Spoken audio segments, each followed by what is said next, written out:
The Democrats officially take control of the Congress, and the government remains partially shut down, and everything feels exactly the same. What should that tell us about congressional Republicans and the federal government? We will analyze. Then, the first 2 Muslim women elected to Congress take the oath of office on a Qur'an belonging to Thomas Jefferson. Apparently, they didn't read the terrifying things Thomas Jefferson wrote about Islam. New York Governor Andrew Cuomo makes an early 2020 presidential endorsement. An abortion activist defends killing children, 2 children. And finally, the mailbag. I'm Michael Knowles, and this is The Michael Knowles Show.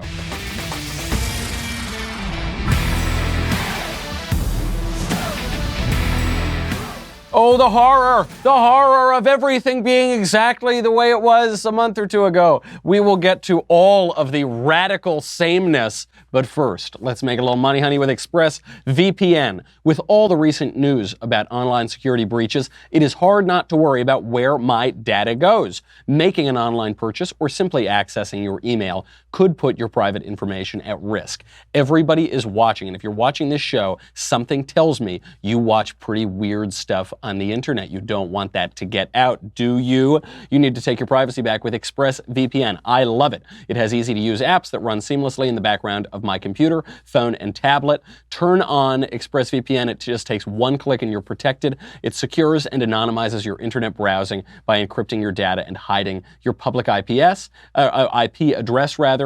Protecting yourself with ExpressVPN costs less than $7 a month, and then people won't know that you visit weird, crazy, wild websites such as dailywire.com. You can get your 3 months free at expressvpn.com/Michael, M-I-C-H-A-E-L. That's expressvpn.com/Michael, M-I-C-H-A-E-L, for 3 months free with a 1-year package. expressvpn.com/Michael to learn more. Oh, what a crazy start to the new year, isn't it? Everything's different. The federal government is shut down. The Democrats just took control of the Congress, and nothing feels different at all, does it? Does it? This is the very good news. This is a wonderful thing to find out. What has changed in this government shutdown? I was actually thinking, I woke up today, I asked sweet little Elisa, I said, what should I talk about today on the show? What's big in the news? She said, Mac, you should do the government shutdown. And I said, well, I would, except there's nothing to talk about. What has changed in your life during this government shutdown? First of all, it's not a full government shutdown. Only part of the government is shut down. But here's what's shut down. The IRS is partially shut down. Is anybody shedding a tear for the IRS being partially shut down as we approach tax season? I don't think so. The EPA is partially shut down. So now, I don't know, the Delta Smelt might not be able to get their spa treatments every week. They'll only be able to get them every month, except that's not even true because the states are funding environmental protection as well. I can't really name anything else that's actually shut down. Is our military shut down? No, of course not. Is law enforcement shut down? No, of course not. What is being shut down? Are our embassies shutting down around the world? No. What is remaining open? Social Security, Medicare, Medicaid. Biggest drivers of our debt and deficit, biggest portion of the federal budget, all remain open. The thing that actually could drive people crazy if senior citizens were not able to get their Social Security checks, then maybe you would see a political push to end the shutdown, but not going to happen. The Mueller investigation remains open. If we're going to shut down the government, shouldn't we shut down the Mueller investigation? Maybe then that would be pretty motivating for half of the country. Air traffic control. I was just flying all around the country between Christmas and New Year and all of that. I had my TSA pre-check shut down one time for one flight. And frankly, it was enough to get me on the phone to call President Trump and say, do it, Cave. I don't care about the wall. Let me get my pre-check. Other than that, everything's running fine. Air traffic control. All the flights are going great. Veteran benefits. Veterans are still getting all of their benefits. Food stamps remains open. Child nutrition programs remain open. Even Native American food subsidies for reservations, all remaining open. The Violence Against Women Act expired during the government shutdown. They thought this was going to be a big political issue on the left. Even those programs are still funded. Even and the thing expired, they're still all being funded through the Justice Department, through Health and Human Services. The shutdown isn't changing anything. It doesn't matter. And therefore, the longer this shutdown goes on, the better. Why? Because what are the headlines? There's no headline about the shutdown. But what we can say, we can point to the shutdown and say, look, such and such percent of the federal government was shut down for weeks. I don't know, maybe a month, maybe a month and a half. And nothing about your life changed. This is what Ronald Reagan was talking about when he said that you will always be surprised at how much government you won't miss. You could lose 30, 40% of the federal government. You wouldn't miss it at all. You could fire half of the bureaucrats in this country. You would miss no government. There's no suffering to this shutdown. You know, Barack Obama, when he shut down the government during his administration, he tried to make it really mean. He tried to make it really hurt. He would shut down veterans' memorials just as veterans groups were trying to see them. He was really trying to make it painful. National parks largely are not shut down right now. They still have some funding. People are still working, some without pay, some with pay.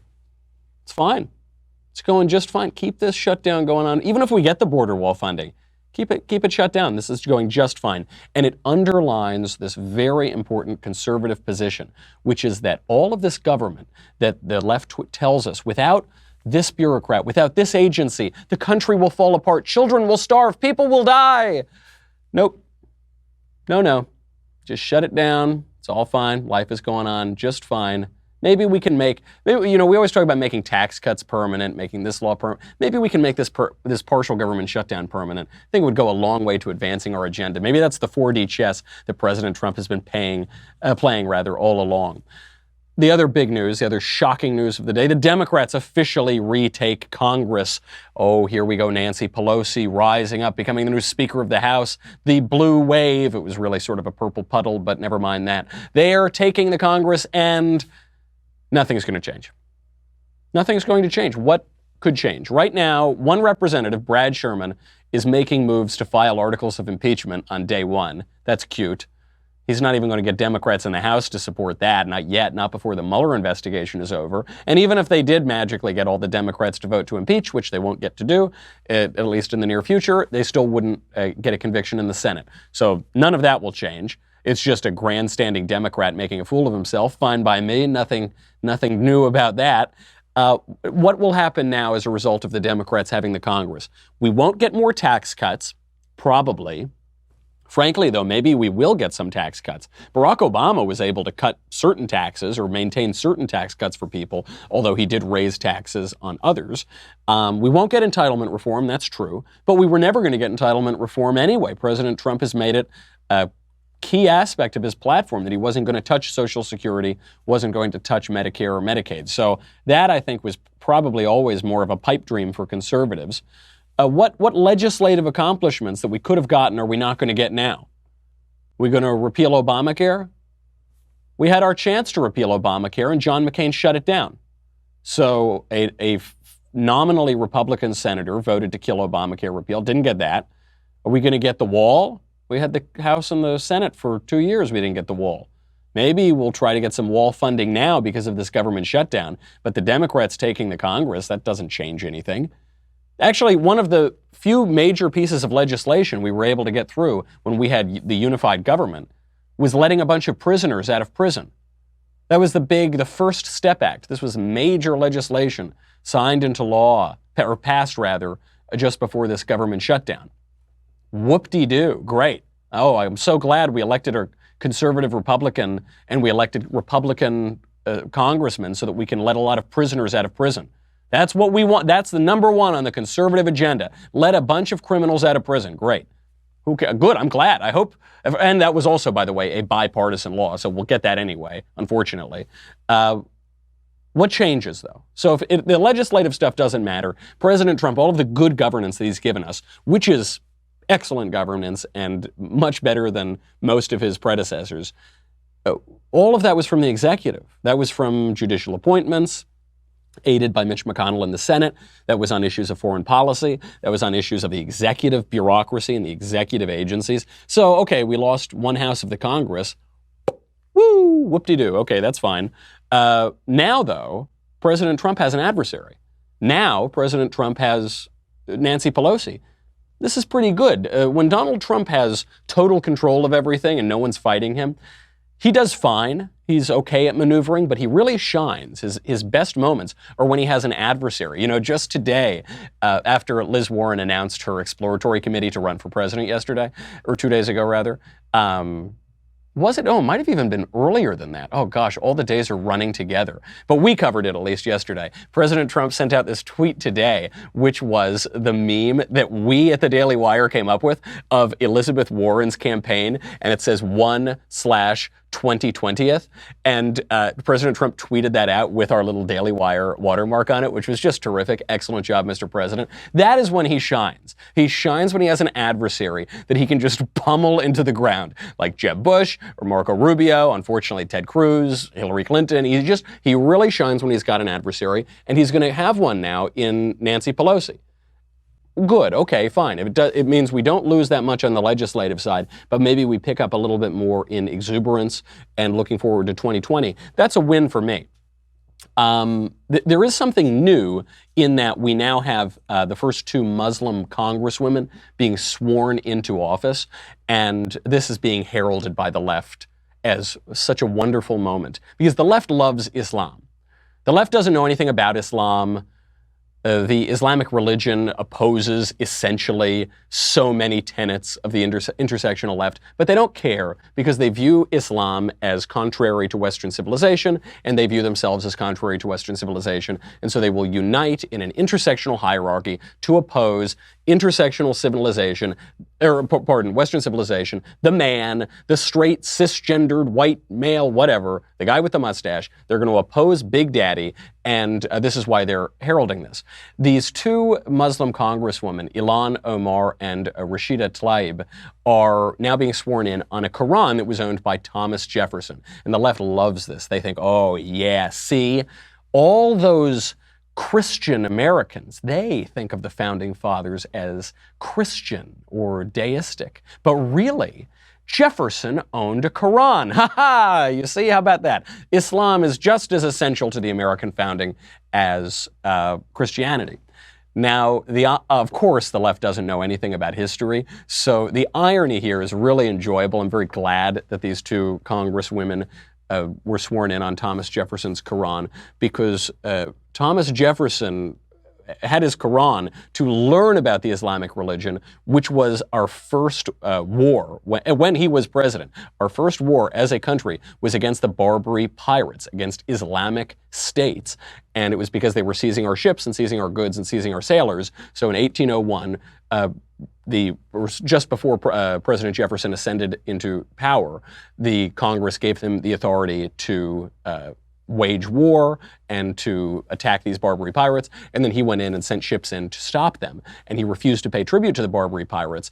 And his comments about the Quran, they could not be more explicit. He wrote to John Jay, quote, "It was written in their Quran that all nations who should not have answered their authority were sinners, that it was their right and duty to make war upon them whenever they could be found, and to make slaves of all they could take as prisoners, and that every Muslim or Muslim who should be slain in battle was sure to go to paradise." Fair enough. Okay, that's true. So he has these notes written down, and actually, even at the founding of our country, Christopher Hitchens pointed this out in an excellent essay for City Journal in 2007.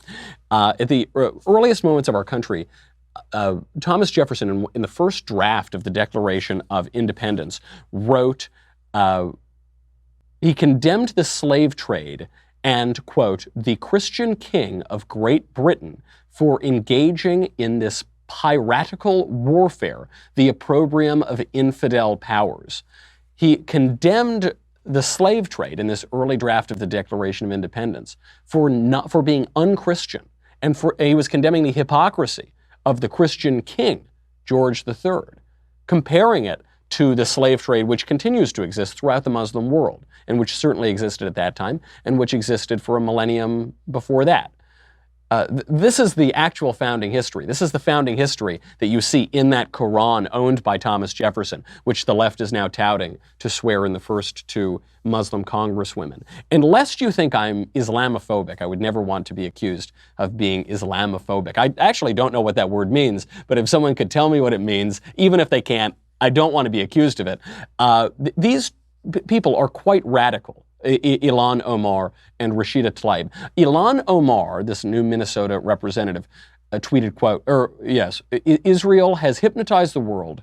May Allah awaken the people and help them see the evil doings of Israel. Hashtag Gaza, hashtag Palestine, hashtag Israel. She tweeted this in 2014 during a particularly hot moment of Israel's hostilities with Hamas, the terrorist organization. She supports the boycott, divest, and sanction movement against Israel. She wants to starve Israel, cut it off from the rest of the world, and prevent it from continuing in the international order as a state. How does the New York Times react to these women? The New York Times writes, quote, that the election of Ilhan Omar and Rashida Tlaib is, quote, a vehicle for the hopes of millions of Muslims and others who feel touched by her life story and for the fears of those who feel threatened by her.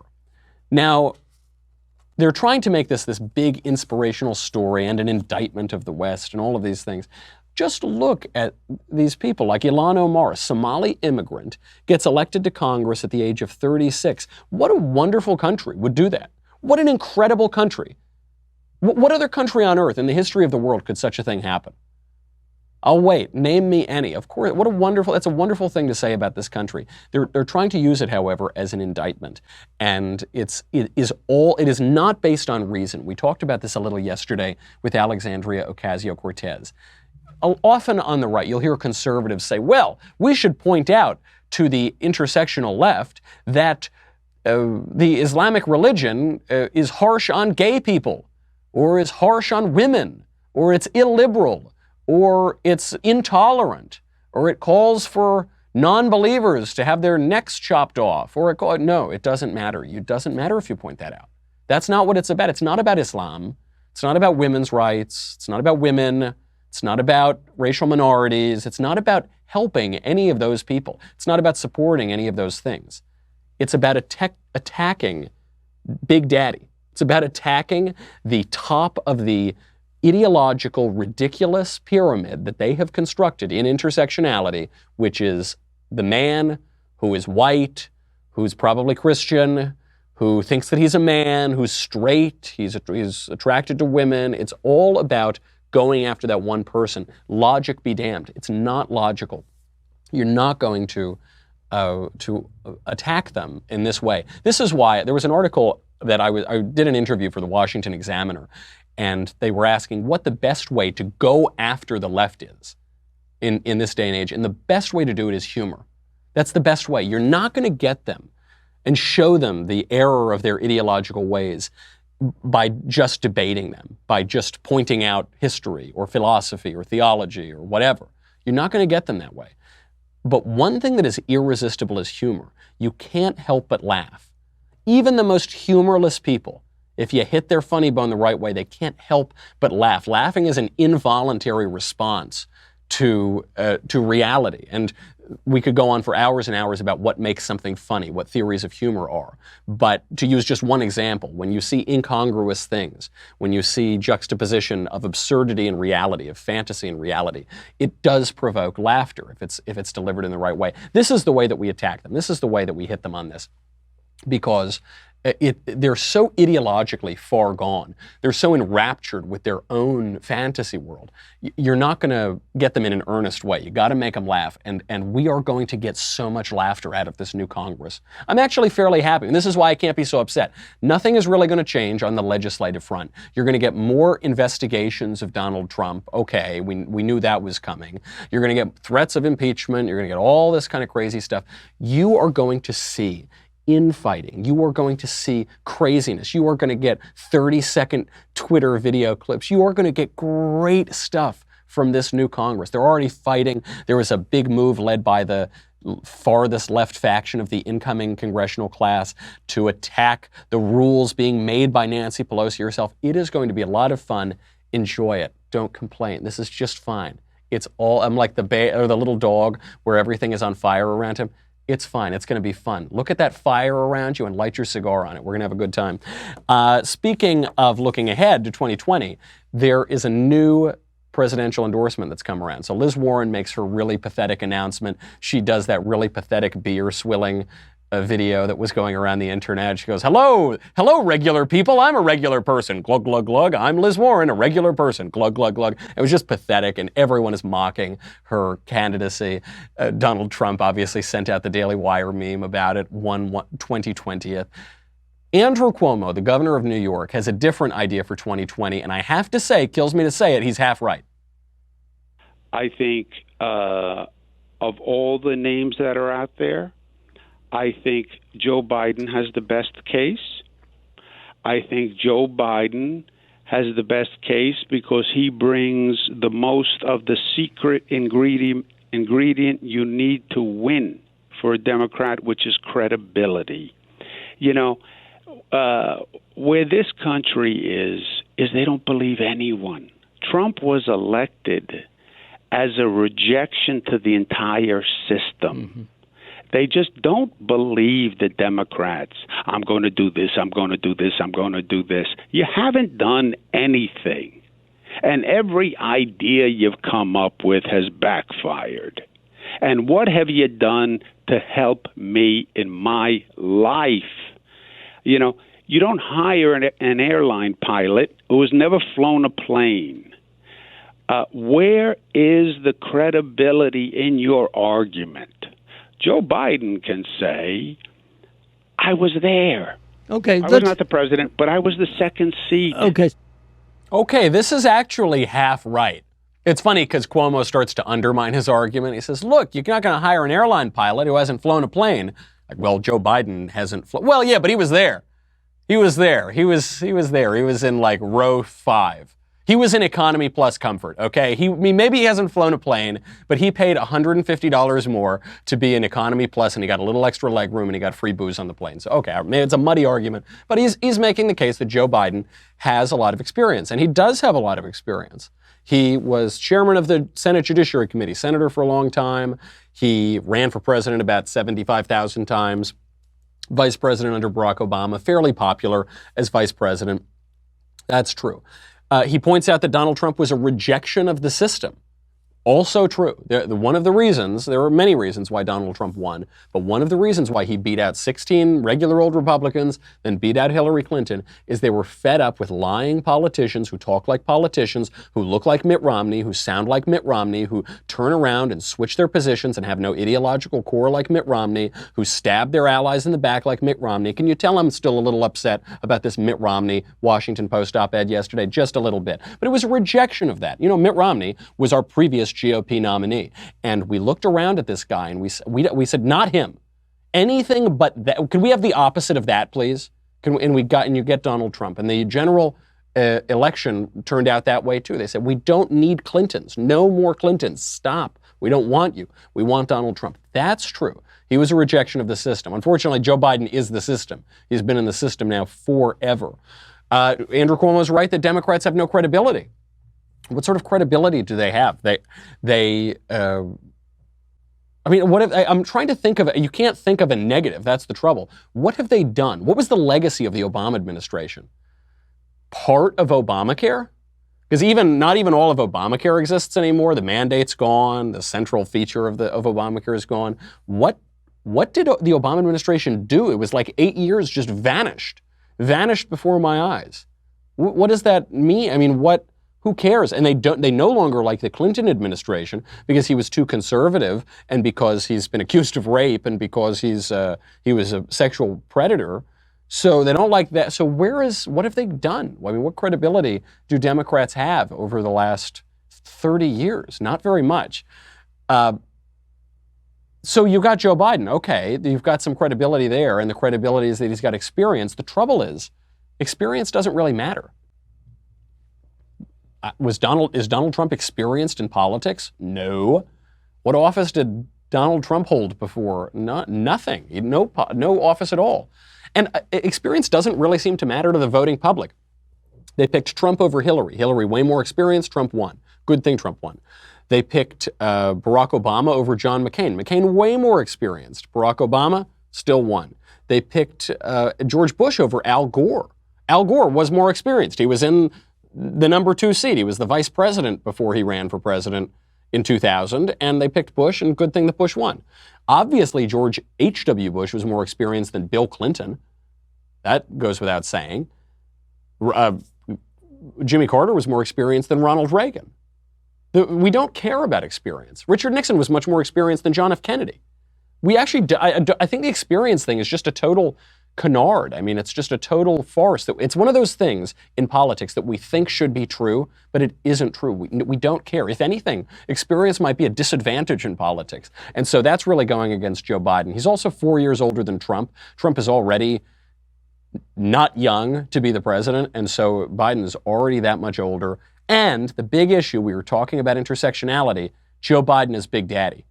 He's a straight white guy who's been in power forever, and he's old, and he just it's really going to be hard for the left, which has put all of its money on intersectionality, to then nominate and vote for a straight white guy who's old. It's just, I can't really see it happening. I agree with Cuomo.